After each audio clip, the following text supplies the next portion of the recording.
Hello, I'm Chris Parkin and this is the CZ457 Synthetic Varmint in 17 HMR. Welcome to All for Hunters.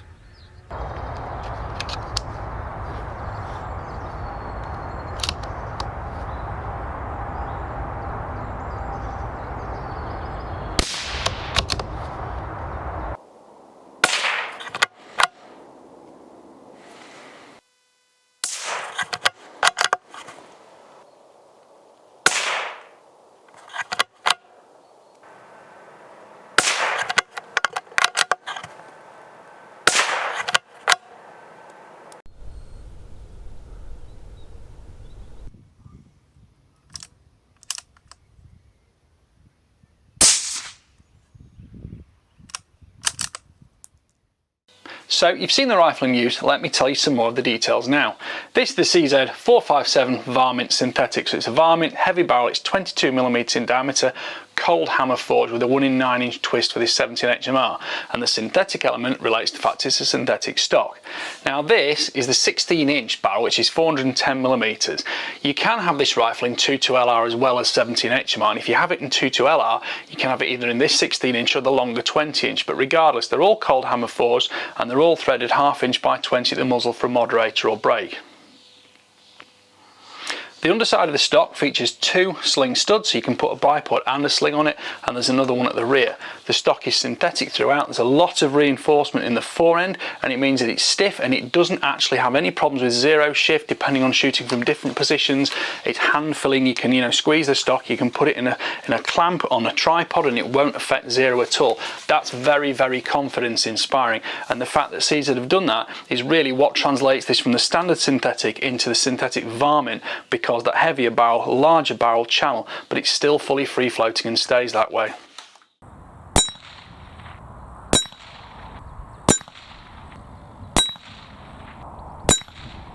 Other fundamentals of the stock, it's a soft touch finish, it's not too noisy if you bump it on anything, and at 14 inch length of pull, which is 356mm, it feels big, it doesn't feel like a tiny rifle, and you can shoulder it and mount it in the same way as a normal centerfire.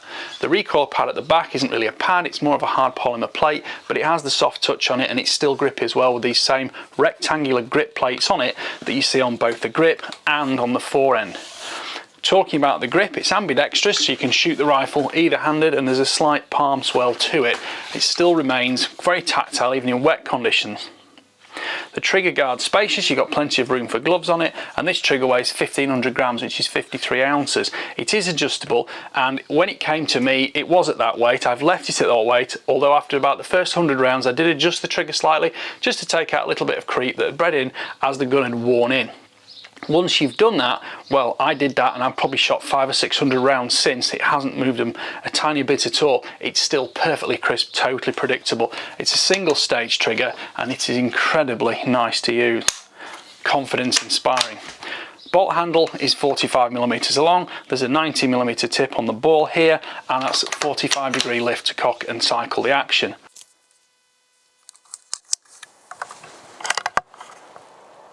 The magazine supplied is a 5-round magazine. You can clip the rounds in it, it feeds in a single column. And those particularly feed straight into the chamber without any damage to the bullet plats. Now that, I think, is one of the factors that has made this accurate rifle very pleasurable to shoot and very consistent, because when you clean it you're not finding any small shavings of brass or copper from the bullets in the magazine well anywhere or in the barrel breech entrance. Common to all 457 actions is the fact you can swap the barrels. You take the 2 T25 torque screws out the base of the action here, the whole action comes out, and there are 2 screws on the front of the action on the receiver. Loosen those, the barrel will come out. You can get different barrel change kits, so you can have one action, one stock in either 17 HMR, 22 WMR or 22 LR, and that's one of the great versatilities of the 457. Each barrel kit comes with appropriate magazine, and it also comes with an appropriate filler plate for the actual magazine floor plate here, which is part of the synthetic stock. There are 11mm dovetails for scope mounting, which are machined as part of the receiver, and that's totally reliable. You've got plenty of space longitudinally to put your scope on, make sure you've got the correct eye relief. Looking at the back of the bolt, there's a cocked action indicator, 2-position safety catch, rear for safe, it doesn't lock the bolt, forward for fire. And on the left side of the action, you can see there's a bolt release catch here, which allows the bolt to come out. One of the most interesting things about the modernised 457 action compared to the old 452 is the firing pin. Now if I show you this firing pin here now in the bolt that's cocked, if I decock it, you'll see the firing pin comes forward. Now as well as that chisel tip, which is what hits the rim of the case and initiates it in the chamber, there's a flat face at the top here which actually butts up against the back end of the barrel. So that means if you do dry fire the rifle, you're not incurring any kind of damage to the firing pin's chisel tip itself. So you've got no long-term issues on dry firing this rifle. Now personally, I've not had any rifles which have had a problem with dry firing, but I do think that is a superb design trait which helps to protect the chisel tip of the firing pin. You can also note the two extractor claws to draw the case from the chamber, and from this groove here there's an ejector claw in the action, so that when the bolt, I'll just recock this, when the bolt comes back, the claw, it comes out the front of the bolt, and that is what flicks the case out of the action. It's a manual ejector, so case ejection is actually dependent pretty much on bolt speed. So if you open it very slowly like that, the case will drop to the side. If you open it like that, the case will fling a long way. It's super reliable, I've had no problems with it at all.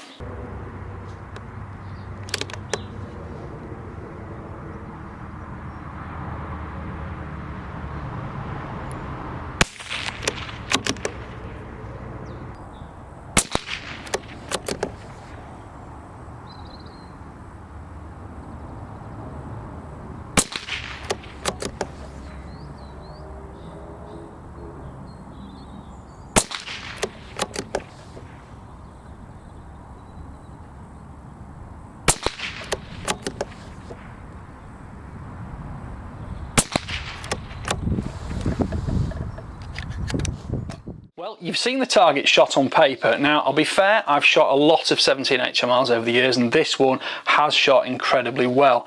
I've used two ammunition types, the 17 grain Hornady VMAX and the 20 grain Hornady XTP. The XTP showed a slightly smaller 13mm group size as opposed to 15mm group size of the 17 grain bullet, and the XTP was also a lot more consistent for extreme spread on velocity, because the 17 grain bullet was up to 200 feet per second from minimum to maximum.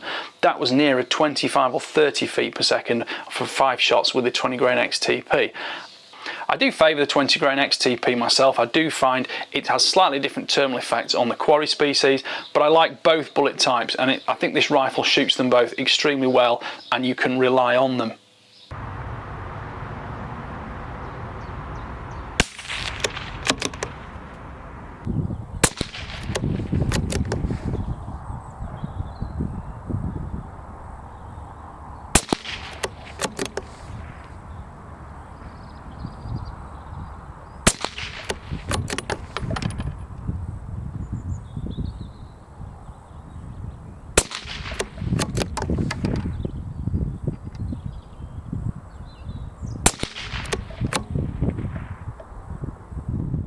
The overall weight of 2.5 kilos, which is £5 10 ounces, is not bothersome at all, and it's a very comfortable rifle to carry and shoot all day long.